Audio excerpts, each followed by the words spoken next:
Shine परिवार के आप सभी कस्टमर, सभी एसोसिएट, आप सभी को राशि नसीम चेयरमैन शाइन ग्रुप का प्यार भरा नमस्कार। साथियों, कुछ ऐसी अफवाहें थी 2019 में जिन्हें अगर उस समय आप सभी कस्टमर्स ने ठीक से समझ लिया होता उसकी गहराई को, या कंपनी ने भी उसको सीरियस लिया होता, तो शायद आज मेरे ख्याल से इतना लंबा अरसा ना लगता और शायद कंपनी इस पोजीशन पर आज यहाँ ना पहुंची होती। क्योंकि उस टाइम पर जो अफवाहें थी, कंपनी ने उसे ख़त्म करने की कोशिश नहीं की, बल्कि कंपनी ने अपनी लायबिलिटी ख़त्म करने की कोशिश की। उसी का फ़ायदा उठा करके लायबिलिटी ख़त्म करने के नाम पर कंपनी को लूटा गया।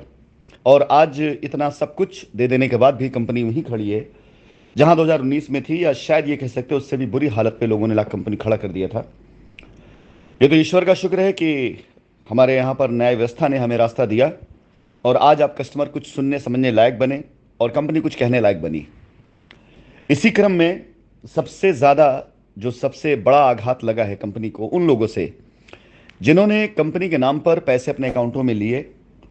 वो बुरा नहीं था जब कंपनी चल रही थी, उनके पास उनकी अपनी जिम्मेदारियां, यानी उनके पास उनके अपने पे-आउट्स, उनके रिवॉर्ड्स, ये सारी चीज़ें थी जो उन्हें कंपनी को देना था, कंपनी की जिम्मेदारी थी। लेकिन वो सेटलमेंट 3 महीने 6 महीने के बाद वाली सेटलमेंट हुआ करती थी।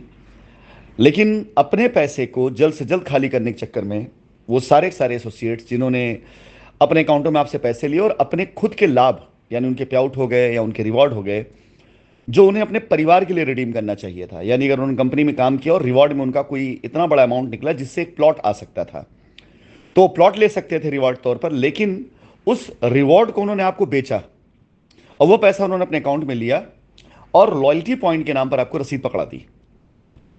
कंपनी अगर चल रही होती, ये सारी चीज़ें हो रही होती, तो एक अलग मैटर होता है। लेकिन जब चीज़ें लीगल में आई, तो जो सेटलमेंट एसोसिएट से कंपनी का है, जो सेटलमेंट कंपनी का कस्टमर से है, वो सब के सब की परिभाषा अलग अलग है।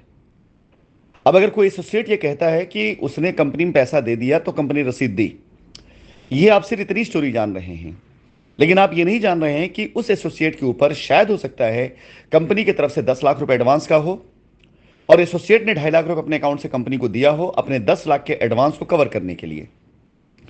हो सकता है कि 7.5 लाख अभी और बाकी उससे लेना, और वो 2.5 लाख का ट्रांजैक्शन दिखा करके आपको ये बताना चाह रहा है कि हमने तो पैसा कंपनी को दे दिया। और चलिए, अगर उसने पैसा कंपनी को दे दिया है तो एज पर लॉ वो पैसा रिवर्स एंट्री उसी के अकाउंट में जाएगी, ना कि आपके अकाउंट में।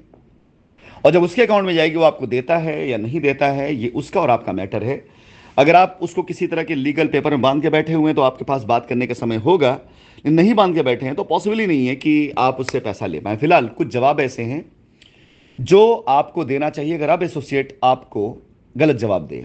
जैसा कि मैंने पहले लिखा हुआ कि एसोसिएट जब आप बात करेंगे कि भाई मैंने आपको पैसा दिया और कंपनी कह रही पैसा मुझे नहीं मिला, तो आगे कंपनी कैसे मेरी लायबिलिटी पूरा करेगी? तो उनका जवाब जो आता है, मैंने कंपनी के अकाउंट में पैसा भेज दिया है, कंपनी झूठ बोल रही है। कोई बात नहीं, सच और झूठ का फैसला एक चीज से हो सकता है। ये जो जवाब आपको देना है कि अगर आप पास ये जवाब आता है तो सवाल करिए कि आपने कंपनी अकाउंट में पैसा भेज दिया, भेजने का तरीका होगा, ट्रांजैक्शन नंबर होगा, आपने एनएफटी किया होगा, आपने आरटीजीएस किया होगा, कुछ भी किया होगा, तो वो जो ट्रांजैक्शन नंबर है वो ट्रांजैक्शन मोड है, मेरी रसीद पे लिखा होना चाहिए।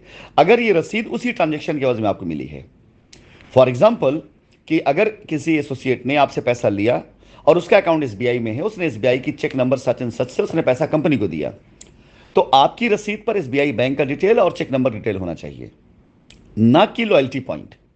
लॉयल्टी पॉइंट अगर लिखा है तो इसका मतलब यह होता है कि एसोसिएट ने अपने किसी हित से, अपने किसी फायदे से वो रसीद आपको दी है, ना कि किसी पैसे से। और जब कंपनी रनिंग पोजीशन में आएगी तो यह हिसाब सबसे आखिरी में होगा, पैसे के हिसाब पहले होगा। यानी अगर किसी पैसा अकाउंट में आया है वो हिसाब पहले होगा। इसके बाद अगर कोई एसोसिएट जिसने अपने पे-आउट से, अपने किसी से रिवॉर्ड से सेटलमेंट किया है, तो जब तक कंपनी के ऊपर जितनी जायज़ जेन्युइन लीगल लायबिलिटी है, चाहे वो लीगल में गए कस्टमर्स की हो, चाहे वो नॉर्मल कस्टमर्स की हो, जब तक वो पूरा नहीं हो जाता है तब तक ऐसे सेटलमेंट वालों को इंतजार करना पड़ जाएगा।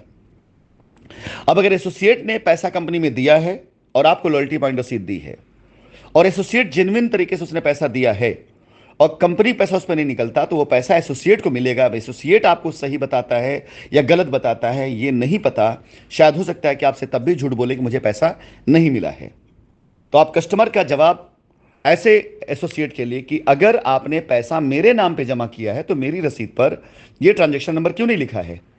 अगर इसका जवाब वो जब ना दे पाए तो सीधा आप उनसे यही बात करिए कि आपका कंपनी से कोई मैटर नहीं, पैसा आपको दिया है, अब आप पैसा वापस करें, अन्यथा हम कंपनी के दिए गए रास्ते पर जाने के लिए बाध्य हैं। और कंपनी उस रास्ते पर जब लेके जाएगी आपको तो यकीन जानिए न जाने कितने लोगों की रात की नींदें उड़ जाएंगी। अभी से उड़नी शुरू हो गई हैं, सिफारिशें आनी शुरू हो गई हैं, रिक्वेस्ट आनी शुरू हो गई हैं। ऐसे बहुत से एसोसिएट्स जो पहले तुर्राम खान बना करते थे, आज की तारीख में वो इन सारे एक्शंस को भांप कर समझ चुके हैं कि उनका अब बचना मुश्किल है। इसलिए वो आपके साथ में भी झूठ बोल रहे हैं और कंपनी के साथ भी झूठे तरीके से मिलने की और कंपनी साथ होने के दावा कर रहे हैं। अगला जवाब इनका होता था, अगर आप अगला सवाल करते हैं, अगर पैसा कंपनी में ना गया होता तो रसीद और चेक कंपनी ने क्यों दिया। चलिए मैं मान लेता हूं आपकी बात को, यह भी मान लेता हूं हजारों लाखों चेकों में, रसीदों में ये रसीद क्यों गई आपके पास में। लेकिन बात फिर आती है, ये दौर तब का था जब कंपनी चला करती थी। उन्होंने चाहे पे आउट से किया हो चाहे जिससे किया हो, उस टाइम पर उस समय की व्यवस्था अलग थी। आज जब चीजें डैमेज हुई हैं तो आप पास लाख चेक रहे, लाख रसीद रहे, कुछ भी रहे, लेकिन जब तक आप ट्रांजैक्शन को साबित नहीं करेंगे तब तक कंपनी आपके पैसे का कोई भी कंसिडरेशन नहीं कर पाएगी। और जैसे मैंने बताया कि हम करेंगे, लेकिन कब, जब सबका खत्म हो जाएगा, फिर बैठ के समझा जाएगा कि यह पैसा कैसे आया था जिसके एवज में रसीद और चेक दिए गए हैं। और वो अगर प्रूफ हो जाता है एसोसिएट की तरफ से तो डन है, नहीं प्रूफ होता है तो आप यकीन जाने वो पैसा जो आपके अकाउंट में गया होगा ना चेक के थ्रू, वो एडवांस खड़ा हो जाएगा। एक बार फिर से मैं रिपीट कर देता हूं कि अगर आप किसी रसीद और किसी चेक के बूते पर यह कह रहे हैं और आपका पैसा कंपनी अकाउंट में नहीं आया, फॉर एग्जाम्पल 10 लाख रुपए का आपने कोई इन्वेस्टमेंट अपने एसोसिएट को दिया, एसोसिएट कहना मैंने कंपनी में दिया और कंपनी में पैसा नहीं आया, लॉयल्टी पॉइंट से गया और एसोसिएट ने आपको ले जाकर कंपनी की रसीद दे दी और चेक दे दी।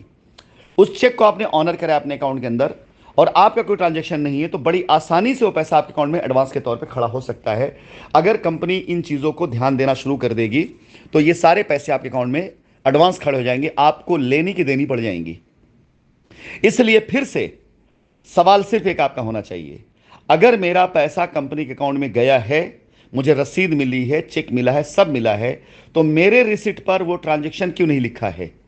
एक ही सवाल आपका होना चाहिए कि मेरे रसीद पर ट्रांजैक्शन क्यों, और अगर ट्रांजैक्शन नहीं लिखा है तो जब कंपनी पैसा वापस करेगी तो पैसा आपको वापस नहीं करेगी।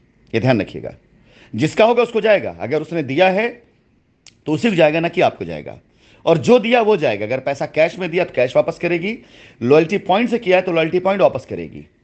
अब अगर कोई एसोसिएट ये कहता है कि उसने लॉयल्टी पॉइंट से आपकी रिसिटिंग करा दी 10 लाख रुपए की, तो कंपनी भी लॉयल्टी पॉइंट ही वापस करेगी उसको 10 लाख रुपए की। तो क्या वो लॉयल्टी पॉइंट आप लेकर के अपना खर्चा या अपनी चीज़ों को कंपनसेट कर पाएंगे? पॉसिबल नहीं है। कुछ एसोसिएट पहले भी थे और आज भी हैं जो लगातार मुझे मैसेज करते रहते हैं, सैकड़ों उनके मैसेज आ गए हैं। आजकल मैं फ़ोन नहीं उठाता हूं, बात नहीं करता हूं उनसे, खासकर इसलिए क्योंकि मेरे द्वारा गई कॉल डिटेल उसको दिखा करके वो आपको ये बताने की कोशिश करते हैं कि मेरी बात कंपनी से चल रही है। हो सकता है वो बातचीत कुछ और चल रही हो सकता है कि मेरे पास कोई कंप्लेन अगले की आई हो सकता है किसी ने बड़े प्यार से मुझे मैसेज किया हो कि सर प्लीज कॉल करिए, और मैंने पर कॉल बैक कर दिया हो, और उसने कुछ इधर उधर बातें करी और दिखा करके कि देखिए मेरी बात होती है। कई कस्टमर को ऐसे बेवकूफ बनाया गया। इसलिए आजकल मैं बहुत ढेर सारे एसोसिएट से बात नहीं करता हूं तब तक जब तक कस्टमर रेकमेंड ना कर दे कि मेरे इस एसोसिएट से बात कर लीजिए, मेरी इनसे बातचीत चल रही है, तब तक अभी मैं प्रिकॉशन लेने के लिए एसोसिएट से बात नहीं करता हूं। और ऐसे टाइम पर अगर कोई एसोसिएट आपसे कहता है कि मेरी बातचीत चल रही है तो आप उनसे साफ बोलिए कि अगर बातचीत चल रही उसकी रिकॉर्डिंग मुझे भेजिए। कुछ एसोसिएट है जिनसे मेरी बातें चल रही, इसमें दो राय नहीं है, जिन्हें मैंने जिम्मेदारियां दे रखी हैं कस्टमर्स की, जो अपने कस्टमर्स को लेकर के उनकी लायबिलिटी उतारने को लेकर बहुत सीरियस हैं। तो ऐसे लोग बातचीत चल रही, सबसे बातचीत नहीं चल रही है मेरी। तो अगर कोई ये कहता है कि मेरी बातचीत चल रही आज के दौर में जहां पर अकाउंट पैसा है उसको लेकर कि मेरी बात चल रही हम सेटल कर लेंगे, बिल्कुल मत मानिएगा। जब तक वो मुझसे बातचीत करने की रिकॉर्डिंग आपको ना सुना दे, या उस चैट के अंदर वो चीजें ना दिखा दे आपको मेरे नंबर की। इससे भी लोगों ने कई बार आपको बेवकूफ बनाया और परेशान किया है। 4 नंबर में है, कंपनी झूठ बोल रही है, सिर्फ ग्रुप पर मैसेज करते हैं, बात नहीं करते। बिल्कुल सही कह रहे हैं, कंपनी झूठ नहीं बोल रही है। मैं ग्रुप में मैसेज करने के बाद पहले मैं 100 में से 90 लोगों को चुन लेता था और सबसे बात करने लग जाता था। उसका नतीजा क्या निकला है, अब जब मुझे मैसेजेस आते हैं तो लोग मुझे बता रहे हैं कि आपसे बात करवाई थी, उन्होंने दिखाया था आपसे बात होती है करके, 2019 की रिश्तियां करा दी गई, बहुत चीज़ करा दिए गए। सर आपसे बात करवा के उन्होंने मुझे संतुष्ट किया था, उसके बाद मैंने उनको पैसे दे दिए। तो अब आजकल मैं ग्रुप पे जब मैसेज डालता हूं, जहां पहले 100 में से 90 से बात करता था, तो आजकल मैं 100 में से सिर्फ 10 से बात करता हूं। यह हकीकत है। लेकिन जिन 10 से बात करता हूं, उन्हें वेरीफाई करा करके, समझ करके तब करता हूं जब उनका वेरिफिकेशन हो जाता है कि हाँ ये वाकई में कस्टमर के लिए, कंपनी के वफादार है, तभी मैं उनसे बात करता हूं, अन्यथा बात नहीं करता हूं मैं। और सबसे बड़ा डेंजरस, जिसमें एसोसिएट कस्टमर से ये कहता है कंपनी मेरा भी पैसा लेके भाग गई है, उसने पैसा अपने अकाउंट लिया है और मैं लीगल में गया हूं, तो आप ये ध्यान दीजिए, समझ लीजिएगा, कानूनी तौर से उसने कानून का उल्लंघन किया है। उसने आपका पैसा लिया अपने अकाउंट में और वो लीगल में गया है, और लीगल में उसने ये नहीं लिखा है कि उसने पैसा अपने अकाउंट में आपसे लिया हुआ है और वो पैसा उसने कंपनी में अगर कहीं से दिया भी है तो वो पैसा अगर उसने जिक्र नहीं किया, उसने अपने तथ्यों को छिपा रखा है, तो भविष्य में एक तो पहली चीज उसकी लीगल जो भी उसकी एंट्री है, चाहे वो एफआईआर में हो, चाहे वो उसके रिटो में हो, वो उस पर ऑब्जेक्शन आने वाला है, वो क्वेश्चन में जाएगी। तो जब वही ऑब्जेक्शन में आ जाएगा, उसकी लीगल जो एग्जिस्टेंस है वो अगर उसमें ऑप्शन में, उसमें ऑब्जेक्शन पे आ जाएगी, तो वो कहां से आपका पूरा करेगा। और कई लोगों ने तो यहां तक अपराध किया है कि हो सकता है उनके ऊपर लीगल कार्रवाई भी हो जाए। तो अगर वो लीगल में गए हैं तो उन्होंने अपनी गर्दन को खुद कानून के हाथ फंसा दी है।